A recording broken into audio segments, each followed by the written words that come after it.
جگہ جی لگانے کی دنیا نہیں ہے، یہ عبرت کی جا ہے، تماشا نہیں ہے۔ کون انسان ہے جو یہ چاہتا ہے کہ مجھے موت آ جائے؟ اگر 100 سال کی عمر کو بھی پہنچ جائے اور کھٹیا پر پڑا ہوا ہو، چلنے پھرنے کے قابل بھی نہ ہو، پھر بھی اس کی خواہش ہوتی ہے کہ مولانا صاحب ذرا دعا کیجئے گا، میں اپنے پڑپوتے اور پڑنواسوں کو خوشیاں بھی دیکھ جاؤں۔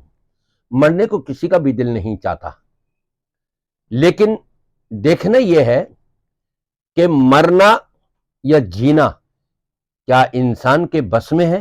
نہیں، ہرگز نہیں۔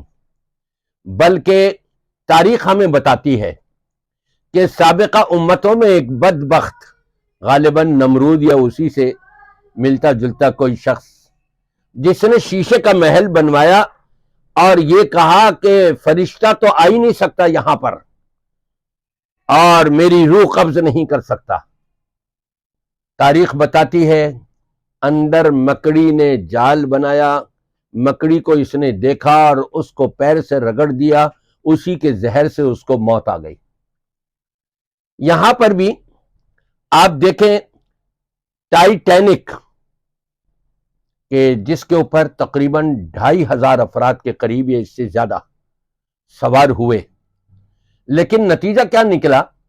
جس کے بارے میں یہ سمجھتے تھے کبھی یہ خراب نہیں ہوگا، کبھی یہ ٹوٹے گا نہیں، کبھی اس میں نقص نہیں آئے گا، اس پر گویا کہ سواری کرنے والے سارے محفوظ رہیں گے، لیکن نتیجہ یہ نکلا اذا جاء اجلہم لا یستأخرون ساعتا ولا یستقدمون۔ رب تبارک و تعالیٰ کا جب آرڈر آ جاتا ہے تو وہ نہ آگے ہوتا ہے نہ پیچھے ہوتا ہے، بلکہ اسی وقت موت واقع ہو جاتی ہے۔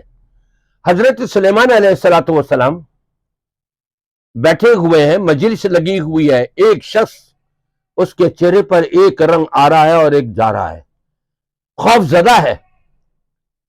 تھوڑی دیر میں کہتا ہے سلیمان علیہ السلام سے کہ یہ فلاں شخص جو ہے نا، یہ آیا اور اچانک مجھے ہی گھورتا چلا جا رہا ہے، مجھے خوف آ رہا ہے، مجھے آپ کسی طرح سے میرے گھر تک پہنچوا دیجئے، میں نہیں جا سکوں گا وہاں پر اتنے جلدی۔ سلیمان علیہ السلام نے ہوا کو حکم دیا اور وہ اس کو اڑاتی ہوئی لے گئی۔ گھر پہنچا ہے، ملک الموت آیا، اسی وقت روح قبض ہو گئی۔ یہ انسانی شکل کے اندر جو اس کو آ رہا تھا اور گھور رہا تھا، یہ ملک الموت تھا، جس کے خوف سے وہ اپنے گھر بھاگنے کی اس نے کوشش کی اور جیسے ہی گھر پہنچا موت آ گئی۔ وَمَا تَشَاءُونَ إِلَّا أَن يَشَاءَ اللَّهُ رَبُّ الْعَالَمِينَ، فرمایا جو تم چاہتے ہو وہ نہیں ہوگا، جو اللہ رب العالمین چاہتا ہے وہی ہوگا۔ یہ ہے دنیا کا معاملہ، لیکن یہ بتاتا چلوں کہ جب جنت میں جنتی چلے جائیں گے، وہاں جنتی جو چاہیں گے وہ ہوگا۔ وَلَكُمْ فِيهَا مَا تَشْتَهِي أَنفُسُكُمْ وَلَكُمْ فِيهَا مَا تَدَّعُونَ۔ دنیا کے اندر رب جو چاہے گا وہی ہوگا، اور جب رب جنت عطا کر دے گا، جنت میں داخلے کے بعد بتا دیا جو اب تم چاہو گے وہ ہوگا، وہ سارا کچھ تم کو ملتا رہے گا۔ اور ابھی ٹائٹن آبدوز جس کے اوپر یہ 5 افراد سوار ہو کر کے گئے کروڑوں روپیہ خرچ کر کے، یہ کیا مرنے کے لیے جا رہے تھے؟ نہیں نہیں، رب کا حکم تھا، پیسے تم خرچ کرو گے اور وہاں پہنچو گے جہاں پر تمہیں موت آنی ہے۔ انہوں نے کروڑوں روپیہ خرچ کیا اور اس جگہ پر پہنچے جہاں رب کا آرڈر تھا، آنا تھا، اور وہیں پر ان کو پھر موت آ گئی۔ معلوم یہ ہوا کہ انسان کے بس میں نہیں ہے، اس لیے رب تبارک و تعالی نے ایمان والوں کو خطاب کر کے فرما دیا یا ایھا الذین آمنوا اتقوا اللہ حق تقاتہ، اے ایمان والو اللہ سے اس طرح سے ڈرو جیسے اس سے ڈرنے کا حق بنتا ہے۔ میں اور اگر آپ فیصلہ کرنے لگیں کہ کیسے ڈرنے کا حق بنتا ہے تو ہمارے سوچیں مختلف ہوں گی۔ رب تبارک و تعالی نے خود ہی فیصلہ فرما دیا کہ رب سے ڈرنے کا حق کیسے بنتا ہے۔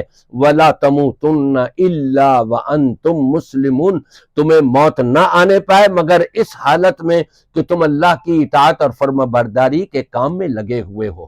جب ہم میں سے کسی کو نہیں پتا موت کب آئے گی تو نتیجہ یہ نکلا پھر ہمہ وقت ہماری پوری زندگی کا ہر لمحہ اللہ کی اطاعت اور فرما برداری کے تحت گزارا جا رہا ہو تو یہ ہے اللہ سے ڈرنے کا حق۔